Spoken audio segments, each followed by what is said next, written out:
Hello YouTube, अस्सलाम वालेकुम। तो आज का व्लॉग है, रमज़ान इतना स्पेशल क्यों होता है, रोज़ा क्यों रखा जाता है, किसने सबसे पहले रोज़ा रखा था, रोज़ा रखने की सिलसिला कहाँ से शुरू हुआ, और इतने सारे मुस्लिम मंथ में से रमज़ान का ही इम्पोर्टेंस इतना ज़्यादा क्यों होता है। तो बने रहिए इस वीडियो में। This is gonna be very informative video for all the Muslims and non Muslim. आप कहीं पे भी फ्लेक्स कर सकते हो, इतनी इन्फॉर्मेशन मैं आपको अभी प्रोवाइड करूँगा। तो सबसे पहले, they are so many months in Islam, ठीक है। मुहर्रम, शाबान, रबीउल अव्वल, रबीउल आखिर, रमज़ान, सो मेनी मंथ्स। लेकिन रमज़ान की इम्पोर्टेंस कुछ ज़्यादा ही होती है, क्योंकि 1400 साल पहले रमज़ान के महीने में ही कुरान शरीफ नाजिल हुआ था, ठीक है। तो कुरान शरीफ कैसे धीरे धीरे करके नाजिल हुआ, एक साथ पूरी किताब नहीं आ गई थी। तो वो जो पूरी कुरान शरीफ नाजिल हुआ वो रमज़ान का महीना था। That's why Ramzan is important. And why Quran Sharif is important, क्योंकि देखो, हर चीज़ लो, उसके साथ एक मैनुअल बुक आती है, ठीक है। अगर किसी भी चीज़ को अच्छे से तुम्हें चलाना है एकदम परफेक्टली, उसके साथ एक मैनुअल बुक आती है। सो वैसे ही जिसने जो चीज़ बनाई है उसको उस चीज़ के बारे में सब पता रहता है, कैसे यूज़ करना, कैसे ना करना, किस तरह से चीज़ ज़्यादा अच्छे से चलेगी, किस तरह से नहीं चलेगी। वैसे हमारे बनाने वाले ने कुरान शरीफ हमें नाजिल किया, उसमें हर एक चीज़, हमारे हक, माँ बाप के हक, औरतों के हक, बीवी के हक, भाई बहन के हक, ठीक है। तुम्हारे पास जायदाद है तो उसमें बहन का कितना हिस्सा होगा, तुम कौन कौन से काम धंधे कर सकते हो, तुम नौकरी करो या धंधा करो, तुम क्या तुम्हारे लिए बेहतर है। हर एक चीज़ मेंशन होती है। हमें कितना दान करना है रमज़ान के महीने में या कोई भी महीने में, कितना कमाते हैं, घर में कितना गोल्ड है, कितना चांदी है, कितनी हमारे पास ज़मीन जायदाद है, उस हिसाब से हमें कितना रकम दान करना होता है। हर एक चीज़ इट्स मेंशन इन कुरान शरीफ। उसके अलावा स्पेस साइंस, ठीक है। आज साइंस इतना आगे बढ़ गया, तब जाके हमें पता चला कि तारों की भी ज़िंदगी होती है। सबसे पहले वाइट डॉर्फ हुआ, फिर रेड जाइंट हुआ, फिर फुल ग्रोन हुआ, एक दिन ख़त्म हो जाएंगे। ये सारी चीज़ें, ठीक है। स्पेस साइंस तो छोड़ो, मल्टीवर्स भी, ठीक है। तुमने बचपन से लेके अभी तक मार्वल के इतने मूवी देखे, तब जाके तुम्हें पता चला कि मल्टीवर्स जैसे कुछ चीज़ होती है। It's already mention in Quran for almost 140 1400 years ago. सो हर एक चीज़ मेंशन है। हबल स्पेस टेलीस्कोप नहीं था, कुछ भी नहीं था उस ज़माने में। तो कैसे मेंशन हुआ, जो हमारे आखिरी पैगंबर थे, नबी नबी हमारे हुजूर साहब, उनके पास एक जन्नत से एक फ़रिश्ता आता था, हज़रत जिब्राइल अमीन अलैहिस्सलाम।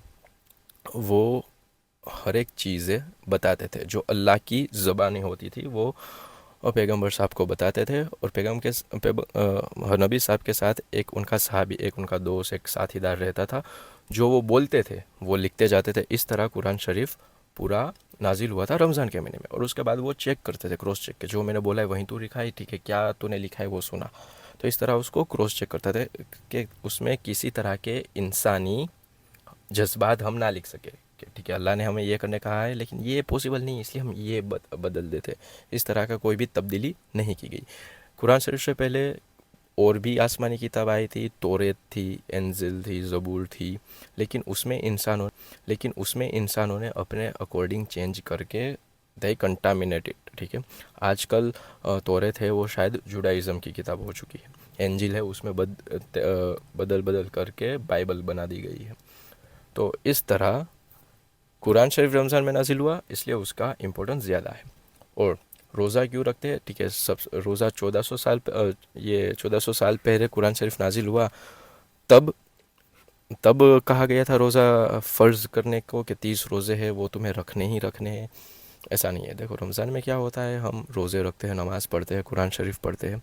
और यही मुसलमान की, इस्लाम फॉलो करने वाले की सबसे बड़ी दिक्कत यही है कि उनको नहीं पता कुरान शरीफ में क्या लिखा है। उनको अरबी पढ़ना आ गया है, तो बस वो अरबी में पढ़ते जाते हैं। उनका मतलब क्या है, कुरान शरीफ में क्या लिखा है, कितनी आयत है, कौन सी आयत में क्या बात की गई है, वो उनको नहीं पता, ठीक है। उसके लिए ट्रांसलेशन या मायने पढ़ने रहते हैं। तो मैं तो बस सजेस्ट करूँगा कि ठीक है, एक रमज़ान में एक पूरा कुरान शरीफ तुम मुकम्मल नहीं कर सकते तो कोई बात नहीं, एक दो सुपारे, तीन चार सुपारे, लेकिन मायने के साथ पढ़ो ताकि तुम्हें पता चले। तो उसमें मायनों में लिखा है कि अल्लाह ने कहा है कि रोज़े फ़र्ज़ है इस उम्मत पे, मतलब हम नबी साहब की उम्मत पे। फ़र्ज़ है जिस तरह पहले की उम्मतों पे भी फ़र्ज़ थे, मतलब पहले भी रोज़े हुआ करते थे, 1400 साल पहले भी रोज़ा हुआ करते थे।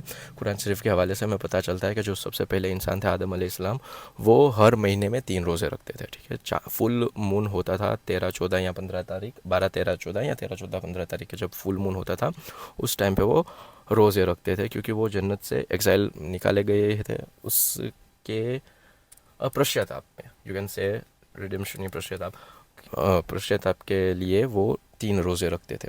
उसके बाद नूह अलैहिस्सलाम थे, वो भी 3 रोज़े रखते थे। नूह अलैहिस्सलाम का किस्सा बड़ा ही इंटरेस्टिंग है। उसके ऊपर बहुत सारी हॉलीवुड मूवीज़ भी बनी है, जैसे 2012 दुनिया की तबाही वाली मूवी थी, वो नूह अलैहिस्सलाम के पूरे वाक़ये पे ही बनी गई है। फिर ईसा अलैहिस्सलाम का ज़्यादा मुझे परफेक्ट पता नहीं है, लेकिन यहूदी थे, वो रोज़ा रखते थे। यहूदी इसलिए रोज़ा रखते थे क्योंकि वो कहते थे कि फ़िरौन से हमें आज़ादी मिली थी मूसा अलैहिस्सलाम के नेतृत्व में या लीडरशिप में।